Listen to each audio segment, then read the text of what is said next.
I had wanted to make a film on architecture for a long time. I brought you all out here to join me in looking forward toward the future. That sort of combined with a desire to do something on the post-war years in the 1950s for a long time. So then! You can't, sir. You cannot. Yes, I can! I'm always drawn to characters who have a lot more confidence than me. You know, when you read something like LA Confidential or you read The Brutalist, there's just no question that you're reading something weighty.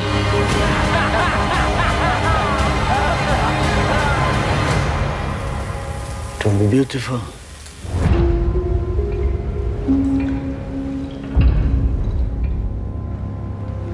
These are yours, yes? Yes. All of them? Yes. Tell me, why is an accomplished foreign architect shoveling coal here in Philadelphia? Blot få dage før årets Oscarshow får en af årets store Oscar-favoritter dansk biografpremiere.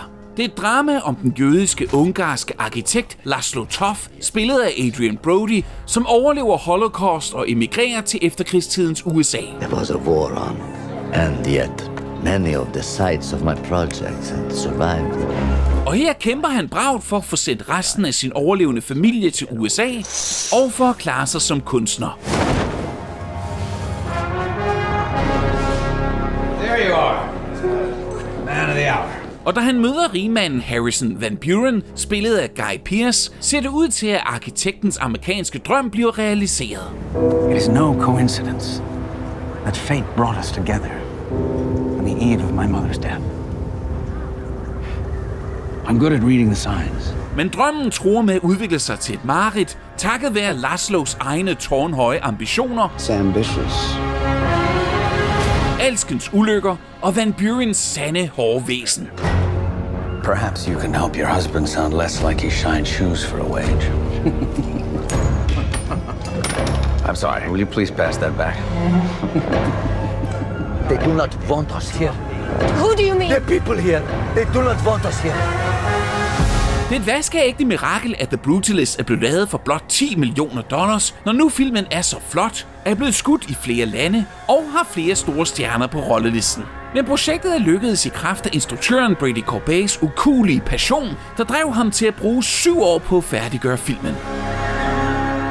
Og Corbets rejse hertil har været fascinerende kringlet. Hans filmkarriere startede foran kameraet, hvor han debuterede i det kritikerroste ungdomsdrama 13. Momentum now! Senere fulgte roller i så forskellige film som Jonathan Frakes Thunderbirds.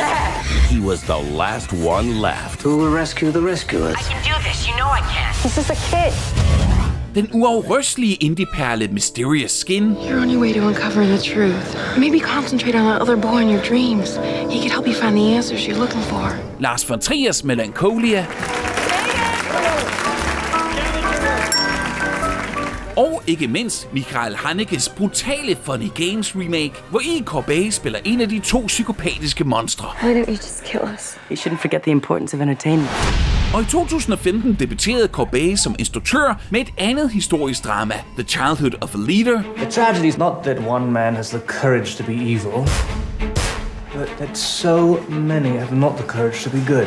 Før han i 2018 lavede det prisbelønnede musikdrama Vox Lux med Natalie Portman. I find your career trajectory to be such a unique journey because, I mean, Mysterious Skin is actually a movie that crept in under my skin and I don't think it really left there. And I mean, yeah, I'm sorry to say, movie. It is indeed. And I think you terrorized my nightmares for days after Funny Games as well. So, and just looking at your career and seeing how you've done such a multitude of genres and saying it like that makes it sound like you're just making it up as you go. But then you make a movie like The Brutalist and it's just a film that just simmers with clear intent. That you just feel like there's a filmmaker here who needs to tell this specific story. And not only because you spend years making it and obviously very passionate about it, but I'm so interested in hearing why this particular story about this Hungarian architect who goes on this amazing and beautiful and disturbing journey in America. I had wanted to make a film on architecture for a long time. I have an architect in my family, my uncle John Pfeiffer, who lived with my mother and I when I was growing up, while he was attending Taliesin West, which is Frank Lloyd Wright School in Arizona. And my wife, she grew up with an architect in the family. Her grandfather was a mid-century designer in Norway. And, I think that, that sort of combined with a desire to do something on the post-war years and the 1950s for a long time. Of course, brutalism is sort of the definitive post-war architectural style as it sort of came about, in the early 1950s. I mean, of course, there were seeds of it, 30 years earlier. And also there were buildings that were mostly made of materials, that were developed for life during wartime. And I had read a book that I was quite inspired by, called Marcel Breuer and a Committee of 12 Build a Church, which was a memoir written by a monk at St. John's Abbey, where Marcel Breuer was sort of facing, a lot of adversity in the community, being a Jewish Hungarian designer working in a Christian community in the Northeast in the late 1950s. And your English is impressive. Thank you. I attended university in England. Oh, where? Oxford, to study English. And I returned home for communications. And did you do anything with that? Yes. I wrote for a popular national paper at home. Magyar Nemzet. A journalist. Also? Foreign affairs. Well, perhaps you can help your husband sound less like he shines shoes for a wage. Haven't you told them anything about me? László, how long have you been here now? 4, 5 years? You have no excuse anymore. I'm sorry, I got a little carried away there. Will you please pass that back? And so all of these things kind of swirled around for a few years, and then finally my wife and I actually sat down to execute the draft very quickly. So we usually speak for a long time about the projects, and then when it feels like they're really ready and we sort of have our thoughts organized, then we execute the draft. Sir, I do not know what the commission entails. We'll talk about the details at home, but you'll be well compensated. And also, you'll be given a place here on the property to live and work. I think that residing here will allow you the time and the space to conceive of it properly. And your family, should they arrive, they're welcome here too.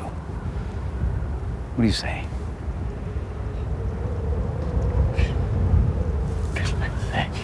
I would like to draw something and then present it to you. You'd like to win the commission. All right, you can do that. It's cold. Let's return inside. Come on. Australske Guy Pearce har endelig fået sin første Oscar-nominering takket være sin pragtpræstation i The Brutalist. When dogs get sick, they often bite the hand of those who fed them. Og det er fuldt fortjent, men også lidt besynderligt, at Pearce aldrig før har fået anerkendelse i den størrelsesorden. Pearce har trods alt brilleret i et hav af film, fra gennembruddet i The Adventures of Priscilla, Queen of the Desert, til glansroller i neo-noir-mesterværket LA Confidential. I need an idea on this as soon as possible. You talk only to me on this one. Western-nyklassikeren The Proposition. Suppose I told you there was a way to save your little brother Mikey from the noose. What is it that you want? I want Arthur Burns. You want me to kill me, brother? Og ikke mindst Christopher Nolans mesterlige Memento. I can't make new memories. Everything just fades. Even if you get revenge, you're not gonna remember it.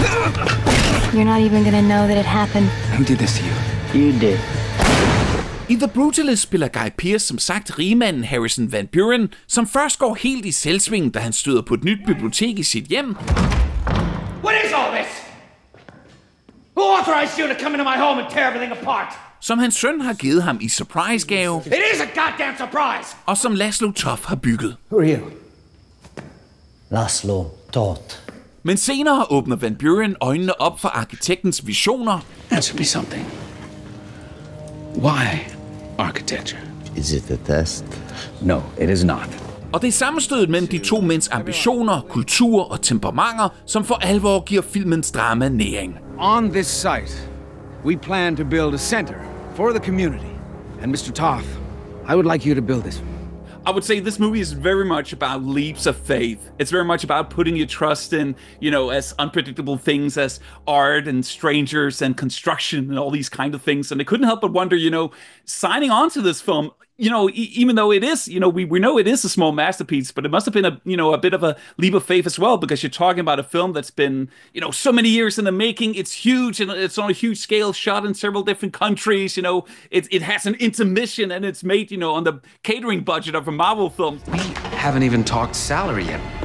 So what made you take that leap of faith? Well, I mean, I just think he's so inspirational. The script, first of all, was just stunning, and really in the same way that LA Confidential was a very complex and just laden in sort of credibility and gravitas. When you read something like LA Confidential or you read The Brutalist, there's just no question that you're reading something weighty and not just weighty in its storytelling, but also in the recognition of these characters and the way they interact with each other. And it just took me straight away. And then I watched two of Brady's films. I watched Vox Lux and I watched Childhood of a Leader. So of course, and then I was like, wow, I have to work with this guy. He's just incredible. Like, he really has his own style. His exploration of character is really tangible and exciting to me as an actor. I know that the elements that make up a character are all going to be honored and are going to be there in the movie. It's not stuff that we have to try and get a backstory in there and it gets cut out later. And, it is the stuff that he's actually interested in, that Brady's actually interested in. So it was just a big yes from me immediately. I had no question about it. It didn't feel like a leap of faith. It felt like when I got offered Mildred Pierce, I just went, yes. So, Todd Haynes, James M. Cain, Kate Winslet, yes. And I said to Brady, anything you want me to do in the future, even one little scene in a movie, playing the postman that's riding by on his bike, I'll do it, because I know he's going to be the most interesting postman we've seen in a long time. So I would do anything for him. I think he's extraordinary. Cool. You're mentioning some of your previous work, and I'm surprised at myself that I'm not getting really giddy and just laughing uncontrollably, because LA Confidential is one of my top 5 movies of all time. I love so much of your work, and in preparation for this interview, I couldn't help but like just reread your IMDb page, and there was this funny thing where there's this heading called trademark, and ordinarily it says things like this actor usually works with this director, or sort of that thing. But here it says Guy Pearce often plays smart but arrogant characters. And Van Buren definitely fits that mold, but I couldn't help but wonder, it does fit with, Peter Wayland and Prometheus, Bring me his tea, David.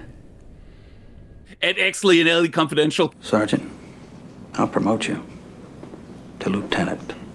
Detective lieutenant. King Edward and King's Speech. Yearning for a larger audience, are we, Bertie? Even, Time Machine, Iron Man 3, so much stuff. Ever since that big dude with the hammer fell out of the sky, subtlety's kind of had its day. Why do you think you gravitate towards that sort of character, like Van Buren as well? Well, it's interesting you raised that. I mean, it's a good point. I think there's probably something, especially if the characters are well realized, that to find a character that is seemingly confident, powerful, arrogant, has a sense of control about them, but in actual fact there is insecurity and there are questions and there is perhaps trauma. Rollo was a purse snatcher. My father ran into him off duty, and he shot my father 6 times and got away clean. No one even knew who he was. I just made the name up to give him some personality. What's your point? Rollo Tomasi's the reason I became a cop. I wanted to catch the guys who thought they could get away with it. It was supposed to be about justice. Then somewhere along the way, I lost sight of that. All of those things that maybe the presentation of this character is trying to sort of hide or push aside or bury or whatever, that's all great stuff to play.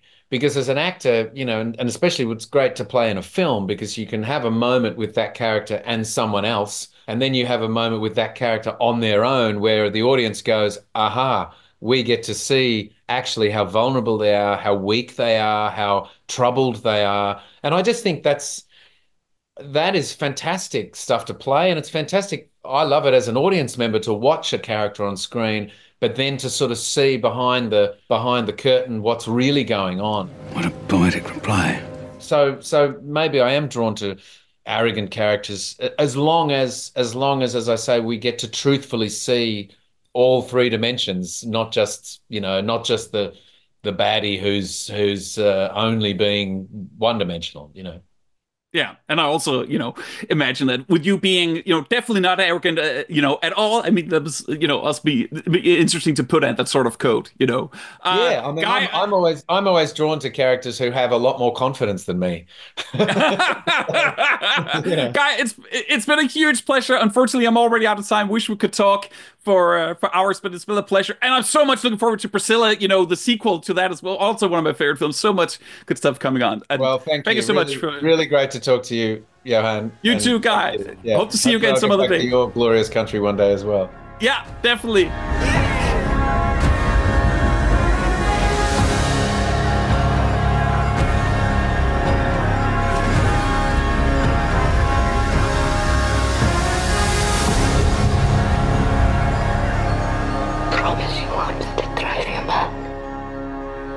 I promise. What a DVD collection. Yeah, thank you so much, Guy. Yeah, actually, I know it's not as impressive as Van Buren's, library. Pretty amazing. Honestly, it's funny, I literally just minutes ago was having the same conversation. I didn't realize how important physical media as it relates to films anyway, was until the last maybe 5 years, because 7 years ago I had a fire and we lost everything. And I mean, fortunately everyone was okay, but we did lose everything. And so, I sort of got over having stuff.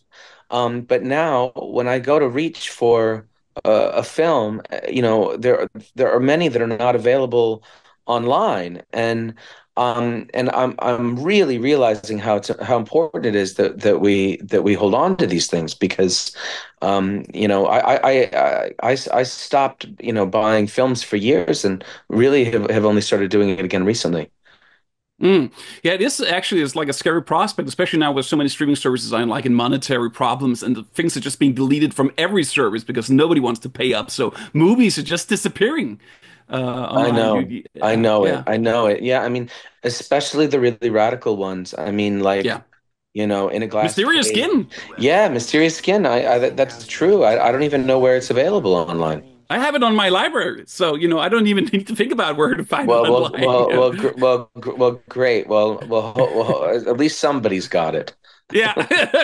Some of my most prized assets are, amazing movies, with Guy Pearce, like these very lovely limited editions of The Proposition and Memento, Wow. Really, there's something, I know we're living in a streaming age, but there's something special about having, these movies, having them, physically, tangibly in your hands. I agree. Yeah. Well, good on you. Yeah. Good on you. Yeah.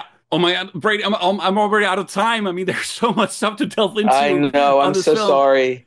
No, it's cool. Very nice to meet you, and very nice to meet you too. Hope to catch you in Scandinavia sometime. Definitely swing by my library. We'll watch Mysterious Skin on disc together. Thanks, Cal.